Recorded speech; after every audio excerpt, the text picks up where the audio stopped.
Hello everyone, how are you? I am your teacher. You can call me Mr. Rumi. I will answer some important questions which will be very helpful for you. So I welcome you on my channel Class Beta where we will be discussing question. Ideal gas law PV equal nRT practice problem. Correct answer is sure. Given values pressure P equal 2 atm, volume V equal 5L, number of moles N equal 0.5 mole, gas constant R equal 0.0821 L cents atm by mole dirt K, temperature T equal.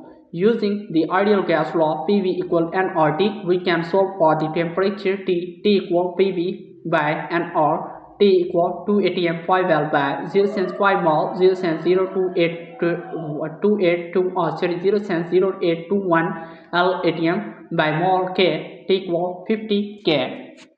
So that was our today's correct answer to question. If you have any other question, please let me know in the comment section. I will be answering your question soon. Thanks for watching the video. Be sure to like, share and subscribe our channel. See you in the next question. Bye bye.